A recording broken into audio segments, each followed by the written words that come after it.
Hello, everybody, and welcome to Zund America. My name is Nate. I'm one of the trainers here, and I'm with my coworker. I'm Adam. I'm a project specialist at Zund America. And guess what, guys? We got some fun stuff for you to show today. All right. Behind me, we have our G3 3XL 3200 machine, and this is where we're going to be working today. Before we get started, though, if you guys have any questions whatsoever, by all means, hop on over to our booth and call them out. We're going to be answering some questions throughout this live demo for you guys today, all right? So, getting back to the machine, textiles and boards, all right? We got to cut those out somehow, and these are the tools that we're going to be using.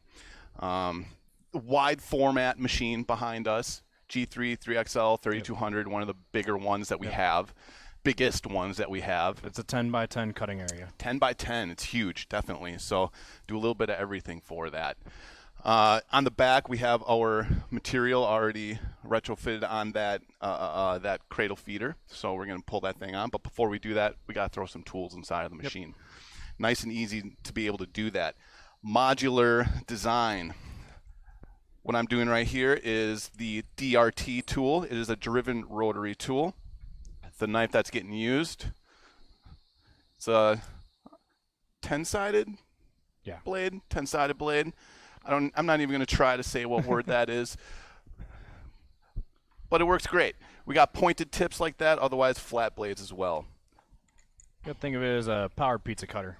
Basically, yeah. Let me get that on there real quick. While Nate's doing that, I'm gonna load up a EOT. Electric oscillating tool. This one we're going to use for the corrugate. So this is our EOT 0.5. 0.5 meaning we're making 0.5 millimeter strokes. We have 3 EOT, the 0.5, 1 millimeter, and 2.5 millimeter. We also have a POT, which is pneumatic and electrically driven. A little bit of everything, most definitely. Being able to do all these tool installs right away, all at the same time, definitely saves some time here. Yep. Then for the corrugate, we're also going to be using a creasing tool. This is our CTT number 1, middle-sized wheel. Works for a lot of different board stock, but works really well for this E-Flute that we're going to be creasing. Yep. You want to watch out for over crease, so we use a smaller wheel because of that. Once we get our tools installed, we're going to select them in the control panel. The machine knows we put tools in, but doesn't know which ones we put in. So we tell it. Then we'll initialize. Coming all the way over here. The ITI, this is what really sets us apart, I think. It uses touchless initialization to figure out where the tip of the blade is compared to the top of the conveyor belt. Yep, as you'll see in a moment, we can also initialize the creasing wheel just by touching the top of it. Yeah. So we're not just initializing our blades, we're initializing all tools. It's real nice to get that nice and exact, and you don't have to actually try to get it close just by eye, because we're human and we're not going to get that as good as what a machine can do for you. Yep, and this way you're maintaining that accuracy. Yeah, and that's something that we strive here for Zund America, accuracy and precision, as well as speed. There it is, nice and easy. Dropping that down into the ZP module. It's a Zund pressure module. The EOT will come over by me because it can't reach that ITI. I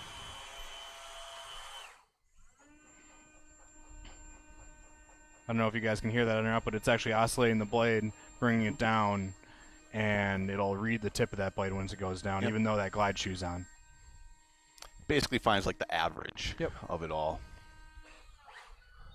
There we go. Tools installed and initialized, no problem. So what we're going to do here is pull this material on, but before we get there, we're going to kind of show the software for you guys a little bit, all right? So the job that we have going on here, it's this a flag type of job, and basically whenever I come in here, I just kind of work my way down from the top corner down. So check out that material profile for me once. Actually, no, not that one. There you go. So with the material profile system here, you can save all the numbers that you want to save for the different types of shapes and materials that you're going to be cutting. Now, you might have fabric polyester that you're going to be cutting from, but those shapes on that material is going to be potentially different. So being able to change from speed, standard, and quality, different cutting modes, and save that stuff for you, it's huge to be able to just focus on cutting instead of remembering numbers and putting those in every single time. Yep. Or if you have the same printed job but printed across different materials, we can easily change that with the same cut file. Yeah. So yeah, it makes it really, really quick and easy to use for an operator or for a designer if you need to change quickly. Couple of clicks and that's it. Yep. There you go. So hit OK there. Let's go through our layers a little bit. We have 3 layers here. As you can see, 2 through-cut layers, or 3 different through-cut layers. We'll select this first one. So it just gives us our speeds and some other details. We have more settings that we can adjust in the advanced tab, but we're not too concerned with that. We already have it all set up to where we need to be, but Yeah. if we have to adjust things, we can always have that freedom. It's as simple to do like that, definitely. And when it comes through with workflow and everything, when a file drops in through a hot folder to become a ZCC file, it basically fills out all the little things for you. What's the material, the thickness of the material, what shapes are going to be on through cuts and creases and this and that for speed, standard, and quality. We can separate all that stuff. Yep. So the main deal is to eliminate clicks and then just hit start job and away you go, quite honestly. So other than that, we're using the OCC camera to register. That is our overcutter camera, so it's located above the cutter and will capture an image of the entire table instead of going with the camera on the beam to read each registration mark. A lot faster that way. Yep. And with textiles, sometimes you need to have a lot of dots on there to read all the potential stretches and whatnot. But hopefully, I know that there isn't going to be any stretch on this because we're using the cradle feeder. Yep. And that's the whole point. That cradle feeder matches the speed of the belt as we're feeding forward, and it'll have no bubbles or stretch, wrinkles, stuff like that. That's the whole point, to get that on there nice and flat, so when you cut it, it doesn't move. All right, let's bring that up here once. Hit that full page up at the top. Nice, quick, easy button to click just to have it page of entire feeding length full. Bring that all the way up to the front. This can be fully customizable. We can do it through the control panel, through the software, however we want to achieve this feed. That's a Set beautiful it up in the way. job process. Yeah.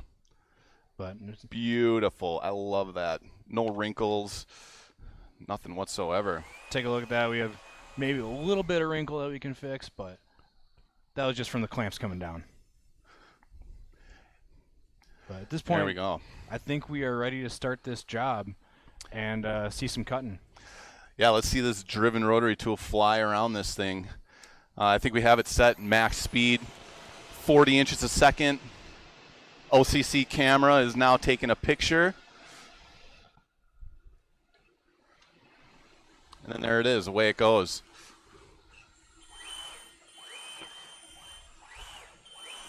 So that wheel is spinning as we're moving through the material, so we're not bringing it up as we're doing, really reducing that drag force. Yep. With a fabric like this, we're not going to get much hold down with the vacuum, so we have to use that rotary tool to eliminate the friction. Yeah. Yeah, the nice thing with this tool is you can control the speed at which it travels along with, but also the blade spinning as well. So it's not going to pull up any fibers and lock the tool up. And if you get that right, you know, I don't know about you, Nate, success. But watching the machine do curves is one of my favorite things. Seeing everything move in motion. Heck yeah.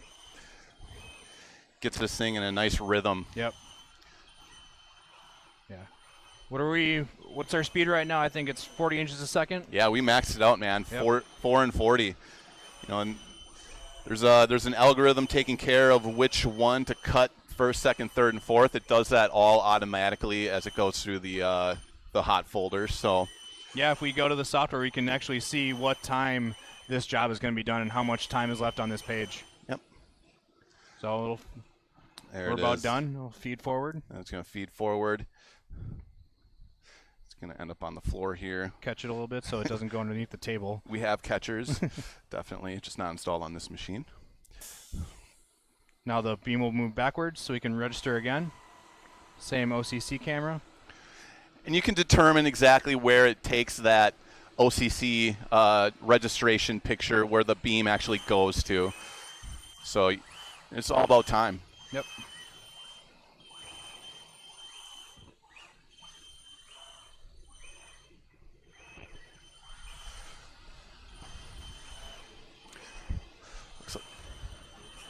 So moving really fluidly, really efficiently, just trying to keep cutting as much as possible. Time is money, so we're trying to save as much time as we can. So as you can notice here, we do have some QR codes. There was a question asking about the barcode scanning system. So with material like this, you may have job after job after job after job set up, and being able to touch that and put that in yourself by hand, it can slow down the whole process, right? So we do have a QR code production system that can take pictures of these QR codes and then just open up the file and run it for you.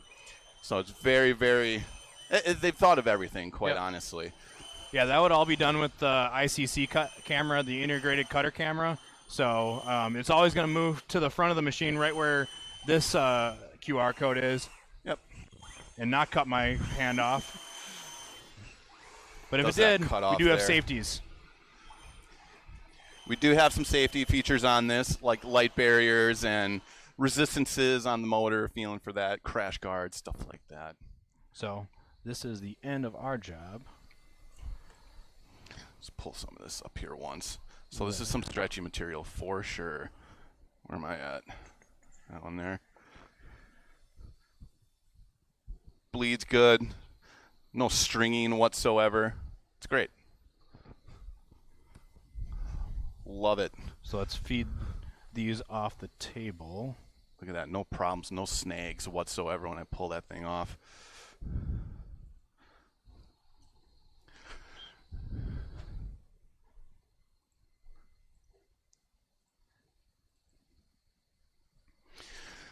Okay.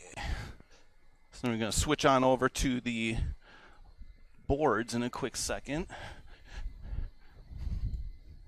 I should have waited a quick second, huh? Yep. Yeah, sorry. I should have told you I was coming at you. Ditch these off to the side.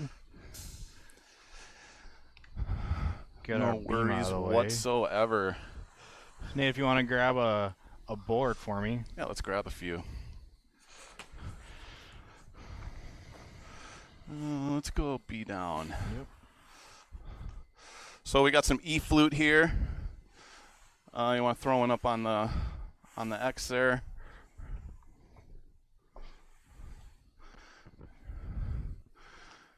There it is. I don't have to make sure that this is perfectly straight or anything. Obviously, I would, for efficiency's sake, I would like to do that. But, you know, we don't have to be absolutely perfect with that to get these things to work. Nope. Yeah, with the registration dots, we can take into consideration that skew. So. And if you want, could we actually throw that back one upside down? Sure. Because we're going to be doing a flip cut process for this this job here, which means it's going to be taking a picture of these dots on the front face, and then it's going to read the border, and then we flip it, read the other edge, which is the same border that it read when it was front side up, and then then it cuts and creases from the back side.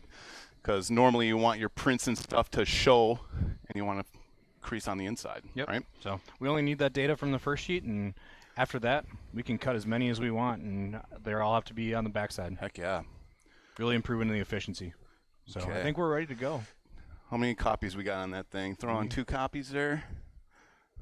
Got an extra one just in case we get excited and want to do 3. Do we got 3? Yep. Okay, perfect. Yeah, hit that start job and let's see it in action. With the crease wheel, when we are creasing, there is a pressure mode associated with that, which means that eventually, no matter what, there is going to be high and low spots because we're cutting onto this belt. It is a consumable. So what the crease wheel can do is feel for a certain pressure as it's creasing through. Yeah, we can also crease with some percentages and change that between against the flute or with the flute. Yeah. So we can really reduce that cracking. Yep, you don't want to crack through any of this material, that's for sure. So The software told me which direction I should flip it over, and just gotta hit OK to acknowledge that I did. And then we're gonna read that same border now that it's over on the left side. Try to make it as easy as possible for you guys to get stuff cut out as quick as possible at the highest quality that you possibly can. Now, like we said, all we need is the border from that back piece. Yep. We're ready to cut too. Heck yeah.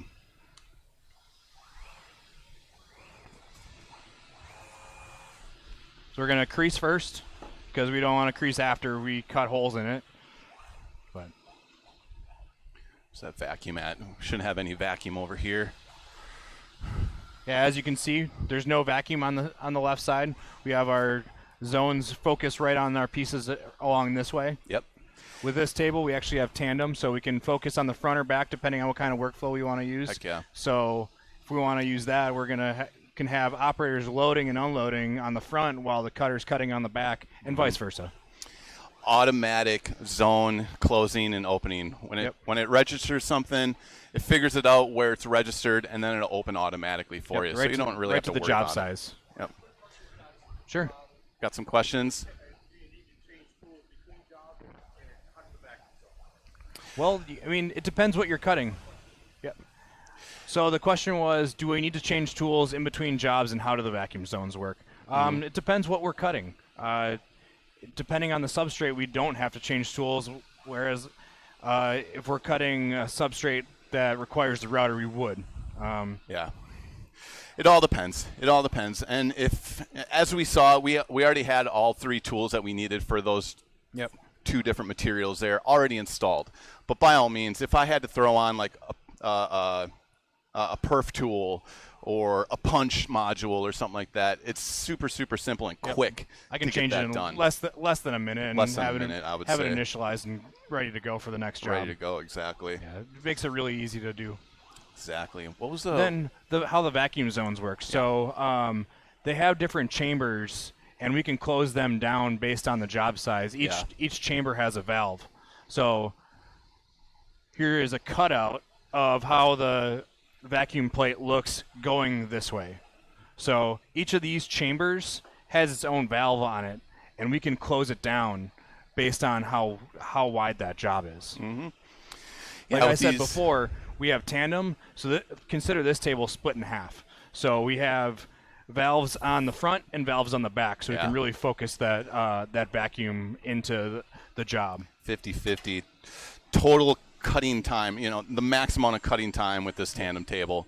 Put your stuff on the front. Say you want to cut on the front, you just hit a button and then it'll cut on the front while you're taking the stuff off the back that's already been cut and replacing with new uncut material. Boxes like this would be a perfect job for tandem because we have a lot of time in between the cutting and the finishing process. Yeah, exactly. So it gives the operator a lot of time to go to the backside, get the old material off, and get the new material on. Just ready for it, exactly.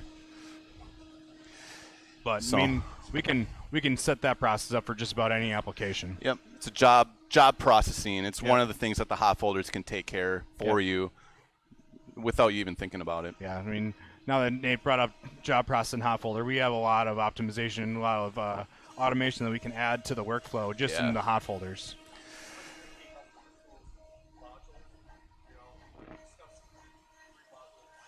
Yep. So the question was about the three modules. So on this machine right now, we have two different modules. We have a ZS, which stands for Zund speed. This one can go up and down a little bit faster, and then we have Zund pressure, which means Zund, which is designed for creasing. So it can put down double the amount of pressure that the ZS can. Yeah. So really good for the heavier stock board. Double wall, triple wall stuff. Instead of going over multiple times, you can just get it all in one pass. But you can surely do multiple passes as well. Yep.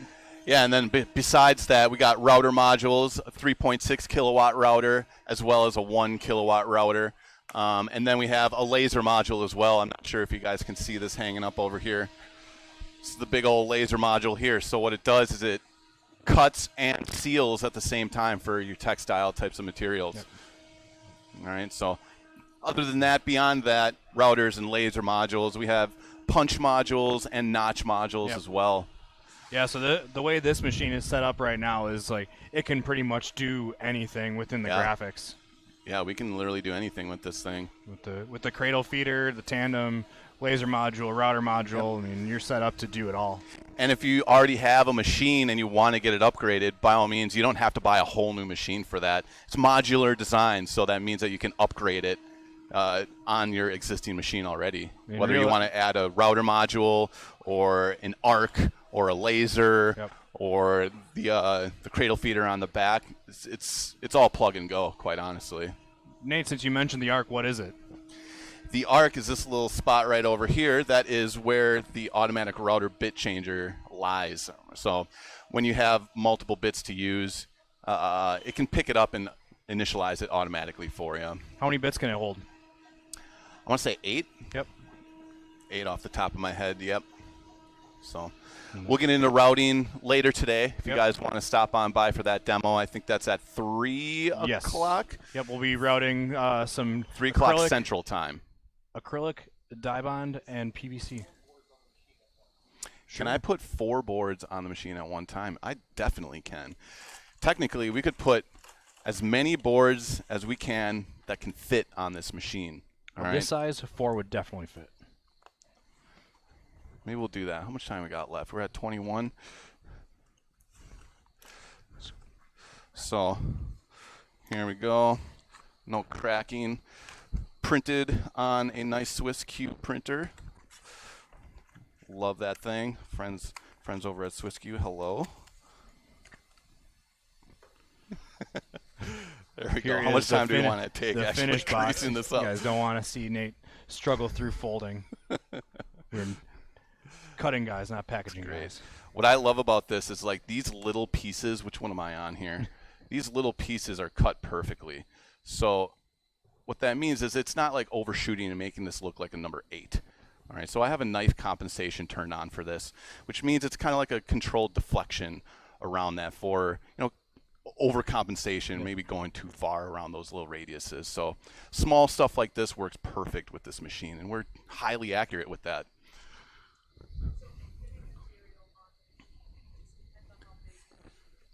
Yep, we have 10 by 10 feet to work with. So if we're within that distance, we can totally work with it. Should we show that maybe? Why not? Yeah, let's throw a couple more boards on just to see. Yeah. We don't got to cut, but we can throw it and just show what it takes to actually throw the stuff on. Where am I at? I'm looking at B. All these can be already upside down except for actually that first one too. Yeah. We're going to use all that data. It remembers those prepare steps. As long as we got that. Oh, I went a little too far with that. It's all right.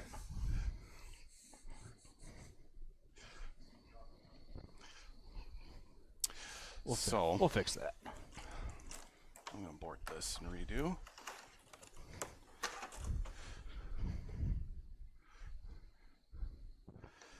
Thank you, Adam. Yep, let me go fix that other one. Do you want to get a shot of this software here? So what I got going on here, I'm going to actually change it over to tandem mode, and then say I got 4 copies with 2 pages on the Y. Right? I want to get those decently close-ish, but then there's 2 on the X. So with tandem, it means that, you see this line right down the middle here. That's where it shuts off the vacuum for you in real time. So how's that looking? That's looking all right.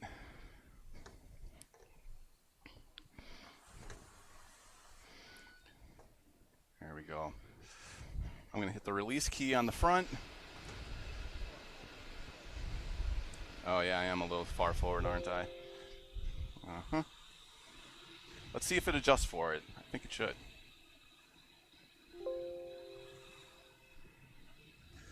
Yep, I am. So, no big deal. 1, 7, 2, 3. Move that back a smidge. There we go.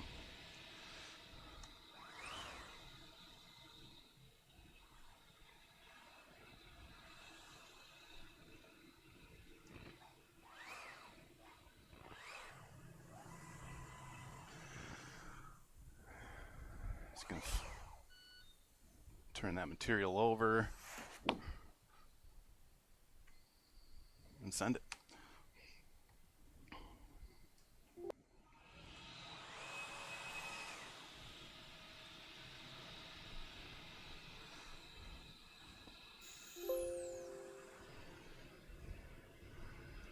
So as we talked about earlier with this job process, I have the freedom to move these boards wherever I need to be while we're working in the front of the machine.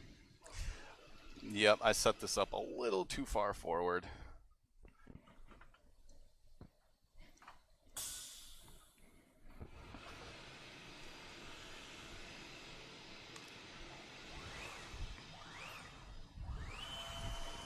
There we go. And caught that one.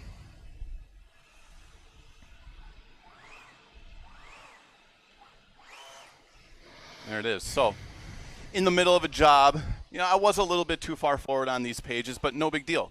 I was able to just take it offline while keeping the job active, and I just moved it back a little bit, right? Yep. And then I registered it. Simple as that. So tandem on the back side now means that there isn't any vacuum on the back two pages there while it's going on the front here. Yep. So that's what it would be, back and forth, back and forth. You know, max amount of time. You don't have to wait for this thing to feed forward whatsoever just to get your material off. Yep.